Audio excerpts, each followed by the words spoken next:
Hi and welcome. You're listening to the X22 Report. My name is Dave and this is episode 1559B and today's date is May 3rd, 2018 and the title of the episode is Apple, Planes, and the Mysterious Shipment. Let's get into the economic collapse, political and geopolitical news. Now it's starting to look really, really bad for Trump, and there are individuals calling for impeachment. And it looks like the deep state is weakening him. Giuliani was out there.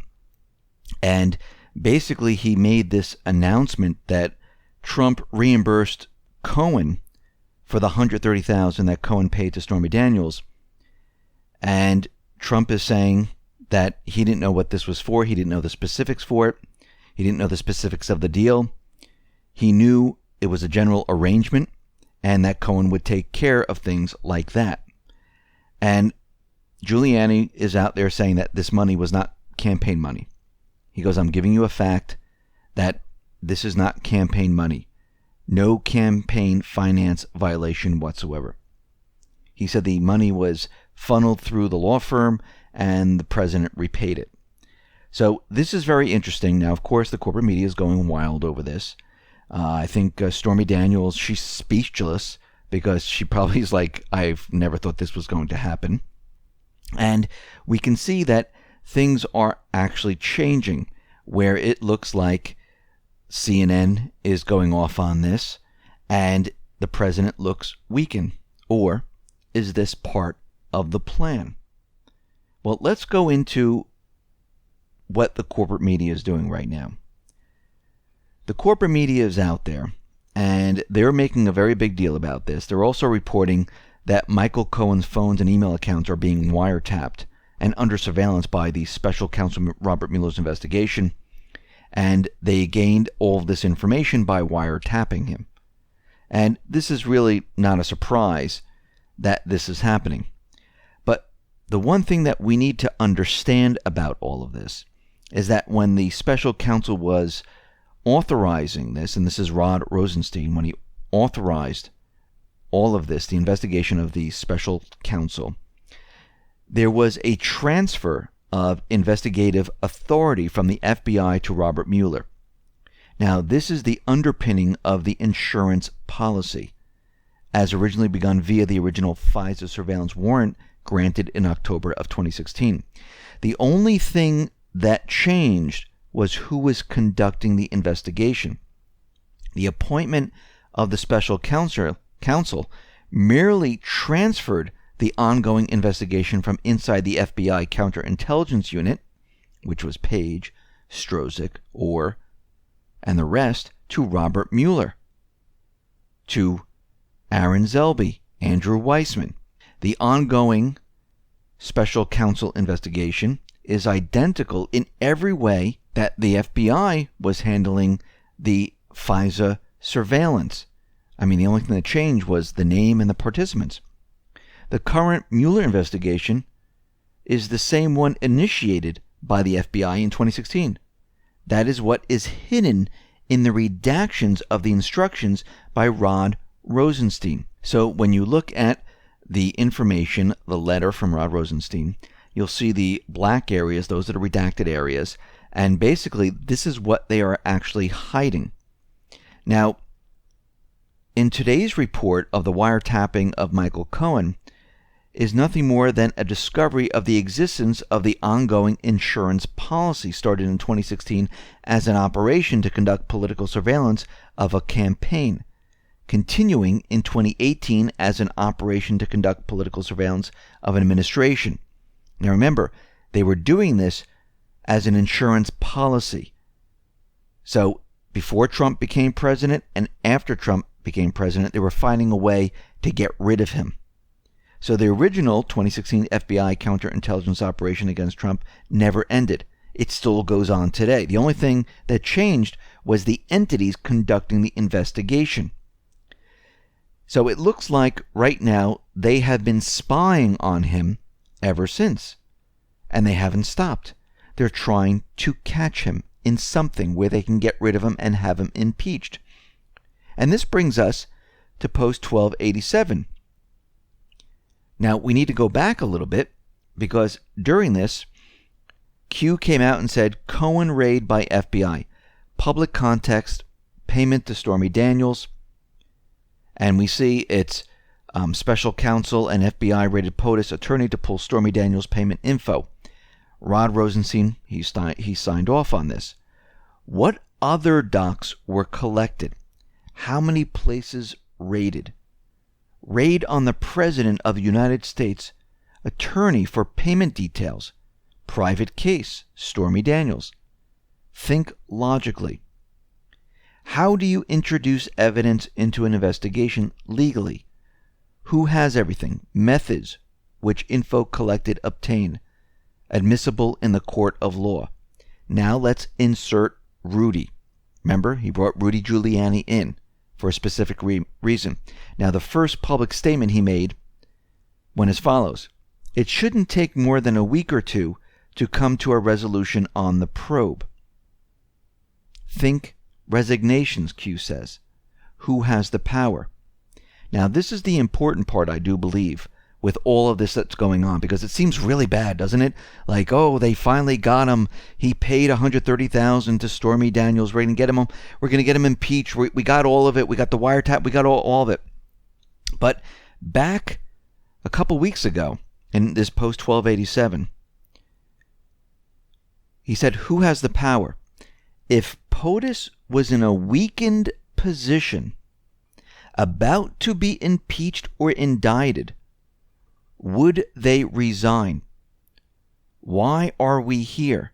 Public forum, world watching, sharing of intel to bad actors. To me, this seems like this was a setup to make everyone believe Trump is in a weakened position, and to make their move, making them think that he is in a weakened position. And I think this whole thing was a complete setup, because Q already told us that this was going to be a setup. And it looks like it actually is. Now, we can see out in North Korea, Kim Jong-un met with the Chinese foreign minister, and it looks like they came to an agreement that there's going to be denuclearization in North Korea. And it looks like this is holding right now, and it looks like everything is going according to plan.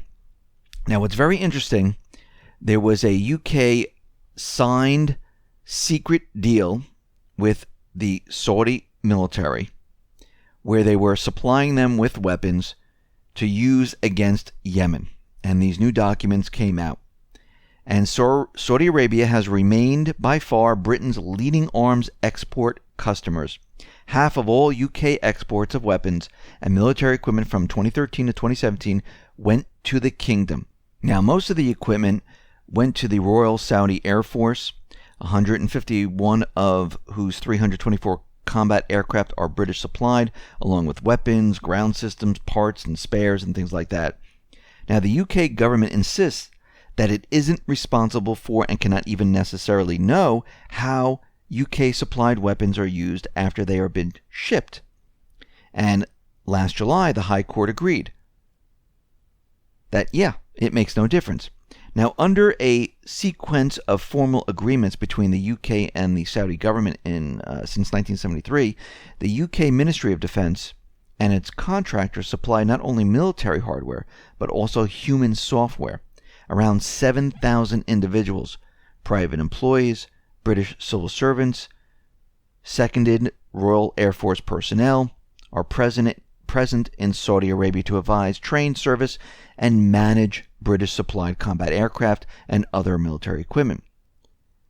And the ministers have assured Parliament that these support staff are strictly hands-off, saying that there is no British involvement in the coalition in targeting or weaponing aircraft to undertake missions in Yemen.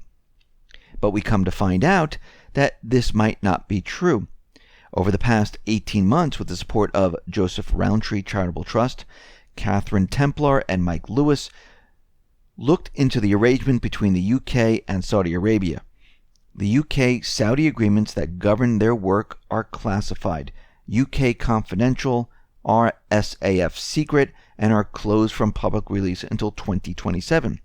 They interviewed technicians, managers, officials from every level of the UK-Saudi footprint, backed up by individuals' written and formal job descriptions. The roles are underpinned by UK military commitments to Saudi Arabia and have never been disclosed to public or parliament. The report discloses one of them, from a UK-Saudi agreement named Al-Yamamah, which details how the UK will supply and support Saudi's Tornado fighter bombers. The MOD officials have confirmed that this secret 1986 agreement continues in force as long as the program lasts. The agreement requires that the United Kingdom's civilian and military personnel will remain available in Saudi Arabia for preparation, including arming and support of the Tornado fighter bombers during an armed conflict in which Saudi Arabia is involved. And we can see that they are helping with the war in Yemen. And again, we can see the US is part of this, the UK is part of this. It's the coalition forces, the deep state, that is part of all of this. We see out in Syria, the Syrian Arab army sees a large quantity of weapons from the rebels, and basically when they looked through them, they found out that a lot of these weapons were manufactured in Israel. They were assault rifles, mortar shells, ammunition. There's a whole bunch of it, and it looks like it's coming from Israel. We see right now that the Syrian Arab army managed to split the Islamic State-held pocket south of the Syrian capital of Damascus, and it looks like the Syrian army is gaining huge amount of territory in Syria, pushing the Islamic State out, and they're having success after success. We see there are about 10,000 militants. These are the terrorists, the rebels, the moderate rebels. They are now leaving the southern part of Damascus. They're getting on buses and they're allowed safe passage out of the entire area. So we can see right now Syria and the Syrian forces have been taking control of all these areas right now, and the rebels, the Islamic State, Al-Qaeda, the renamed terrorist groups, they're all giving up, and basically they are being evacuated and they're allowed free passage out of the country. We see the OPCW, they're going to exhume bodies of the Duma attack. So basically, the white helmets, they're saying that these are the people that died, they already buried them, and now the OPCW, they're going to go in, they're going to dig up the bodies, they want to run autopsies, tests on these bodies. Now, the question is, how smart were the white helmets? How smart were the deep state? How smart were all these individuals involved in this staged event? Did they plant the bodies with the chemicals in them, or did they just bury bodies and say these are the bodies that were hit with chemical attacks? Because if there is no evidence that they died from sarin or chlorine or anything else, guess what? Game over.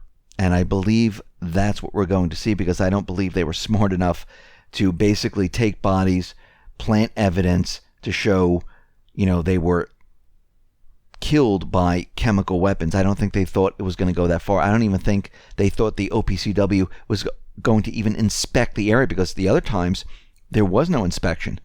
They made their ruling just by looking at social media, listening to reports, and that's it. And now we have a group that is on the ground taking 100 different samples of the soil, looking at bodies, looking at the evidence, and this is when things start to really fall apart.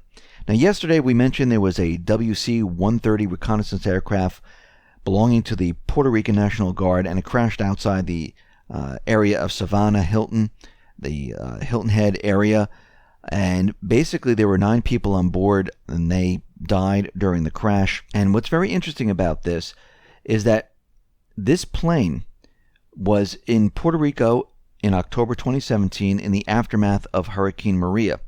Trump sat under this exact same WC-130H during a meeting about the disaster response efforts. You can see the last four digits of the serial 0968 on the aircraft. So this was the aircraft that went down, and Trump was there, and he was sitting right next to the aircraft. So this is very interesting. So was this a message? Because it's starting to seem like this was a message to Trump. And the other thing is that this U.S. military plane was on a final trip when it crashed in Georgia. Plus, these planes, they've been around for 60 years now. These planes, they just don't crash on their own. Not when they're being maintained by the military. So this is kind of odd in itself, and it's odd that this is the same exact plane that Trump was sitting under. And again, we know with all the ships and the other planes that there are messages going back and forth where there's a shadow battle going on, and we can see that this is most likely part of it. Now, Q dropped some more posts, and one of the posts was a plane, and it looks like it might be a JetBlue plane. Again, there was no text with this whatsoever. These were just pictures. There was also another picture of a round building, which is the corporate headquarters of Apple. And it's a circular building, so we know that is an Apple building. And this is the new corporate headquarters of Apple in Cupertino, California. Is one of the costliest architectural designs on the planet. According to a new report issued earlier this week, the company spent more than $427.5 million to construct the main ring alone at Apple Park.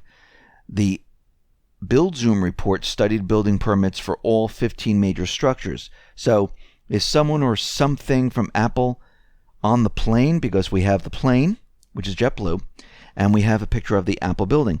We also have another picture of an Apple, which is the company Apple, on a building, and it looks like this building is in Hong Kong. So we have JetBlue plane, we have the Apple building, we have another Apple building which is in Hong Kong, and then we have a picture of either a truck or a container on an airplane with something in the container, and it looks like there are boxes on a pallet all wrapped up, and there's two of them, and there's something else on top. So basically, what is in this package, we don't know. Now, one thing we do know is that Apple has been against the U.S. government intelligence agencies from basically spying on computer hardware. And if we look at what Apple has been doing, they were going to design their own servers to avoid government snooping.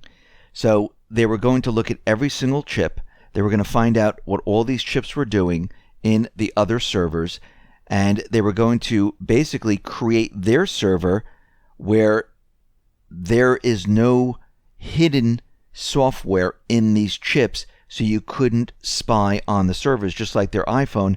When Comey kept on saying, we need to get into these iPhones, we need the encryption, we need the information, and Apple kept on saying, no, we're not going to do this. So again, are these servers that they're being shipped maybe to Hong Kong? Because Trump did tweet, our great financial team is in China trying to negotiate a level playing field on trade. I look forward to being with President Xi in the not too distant future. We'll always have a good, great relationship. So are they shipping them servers that the intelligence agencies and others cannot hear what they're saying, see what they're saying, find out information? Maybe. Trump has also previously tweeted about Tim Cook.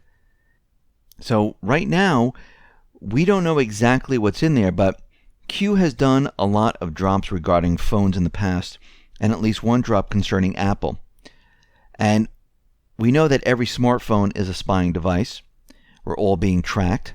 We also have to think back to the drop about the 3 scientists who were killed for researching mobile phone relay signals to end users, and their research subsequently made classified. We also know from Q drops that signals can be sent to certain individuals to trigger pre-programmed responses, such as going on shooting rampages. We saw the individual commit suicide in front of the White House, and Q came on and said, we can control innocence. So is Trump shipping technology where the establishment, the deep state, can't penetrate and they're shipping it to Hong Kong? Is that what's happening? Maybe, maybe not. But Annan took the information and broke down a timeline of what is going on here. Trump meets Apple, iPhones and Macs, comped by clowns. Trump just met with Apple CEO Tim Cook. Pentagon orders stores to ban certain Chinese phones amid spying concerns. Remember, WikiLeaks Vault 7 revealed that clowns compromised iPhones and Apple computers at the factory. And once again, are these the servers that they created where nobody can get into? But let's review what Q gave us. Someone left was allowed to leave California, presumably someone who had been to Apple headquarters, a trusted international Apple representative. There was a shipment involved, either acquired through normal channels or possibly seized, and it may have either been coming from or going to Hong Kong. We also know that Trump met with Tim Cook, and we can see that there are lots of problems with the intelligence agency with these type of devices. So once again, we don't have all the information. Maybe Q will drop some more breadcrumbs to give us some more information. Again, these were just pictures. There were no text here. But we can see right now there are no coincidences. Q continually says this, and I do believe there are no coincidences. Everything's happening for a reason. Everything is being maneuvered for a reason, as we can see. And from the post, and if we go back in time, we can see that, yes, things are being done for a specific reasons to box the deep state in. They feel like they're winning. They feel like they have the upper hand, and then everything is turned around. And once again, this is what's happening right now. Something is happening. Something is being pushed. And I believe very soon we're going to get more and more answers. But we can see right now the deep state, they are falling right into the trap like they always do, and they are becoming weaker and weaker as time goes on. They're losing Syria, they're losing Iraq, they're losing Lebanon, they're losing Libya. Everything that they push for all this time, it's not working out for them. They lost North Korea, and the next is Iran. And we can see that plan, that part of the plan, is already being pushed. I don't believe it's to basically get rid of the entire Iranian deal. I think there are certain portions of the Iranian deal that Trump and the Patriots want people to look at to see what is going on. And that is the real push. And I think we're going to see a lot more coming up during this weekend. Listen, everyone, thanks a lot for listening. Be well, be safe, and especially be prepared. Thanks a lot.